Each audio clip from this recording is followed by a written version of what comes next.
Aku meskipun sudah tidak muda lagi, tetapi aku masih mampu menarik minat banyak pria untuk mengajak aku mengarungi indahnya samudera biru di malam hari. Bahkan seorang pemuda pun bisa aku dapatkan. Masih ingat kan ceritaku yang sebelumnya? Ketika aku mengajak Robert, seorang pemuda yang menjadi sopirku, sekaligus juga merupakan pengisi kekosongan hatiku, itu ke sebuah villa. Yang mana hari itu aku sengaja membuat Robert tidak kuasa untuk tidak meminta jatah padaku. Padahal saat itu 3 orang wanita cantik temanku berada di ruang tamu sedang menonton televisi. Tapi, ya itulah kehidupanku dengan sopirku yang usianya jauh lebih muda dariku. Kalau salah satu di antara kami berdua ada yang ingin, maka tidak bisa lagi untuk menundanya. Aku bisa seperti itu dengan Robert. Tetapi, sebenarnya tidak sembarang pria bisa seperti itu padaku. Dan saat ini hanya satu pria yang beruntung, yaitu Robert.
Setelah aku, Bu Sonia, dan Bu Mei sudah pergi, Robert pun baru tersadar.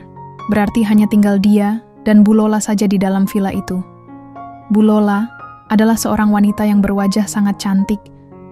Kelihatan jelas kalau Robert meneguk ludahnya saat melihat Bu Lola dari belakang. Penampilan Bu Lola saat itu memang begitu menarik, tentu saja membuat Robert berdiri terpaku dan matanya tak berkedip sedikit pun. Biasanya kalau Robert berduaan saja dengan aku, pasti sudah langsung merajuk memintanya. Tapi kini dia bersama Bu Lola. Seorang wanita yang sama cantiknya sepertiku, namun tak mungkin dia bisa memperlakukan Bu Lola sama seperti padaku. Robert benar-benar terpana. Karena dengan penampilan Bu Lola yang seperti itu, tentu Bu Lola bisa membuat pria manapun berimajinasi yang tidak-tidak tentang dirinya.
Asep berusaha akrab dengan Robert, karena siapa tahu saja, jika Robert yang menyuruh, aku untuk bersamanya. Sama halnya seperti Robert yang tahu hubungan Asep dan Karjo dengan Bu Lola, Bu Mei, dan Bu Sonia, Asep dan Karjo juga tahu hubungan antara aku dengan Robert. Kedua penjaga villa itu diberitahu Bu Lola tentang hubunganku dengan Robert. Asep dan Karjo merasa menemukan jalan agar mereka bisa mendapatkan aku, yang sedari dulu mereka incar karena penasaran sekali. Jalannya adalah melalui Robert, karena, kata Bu Lola, aku sangat mencintai Robert. Tentu dia akan mematuhi perintah Robert. Apakah usaha Asep itu akan berhasil dalam mendapatkan aku? Nantikan kelanjutan ceritanya.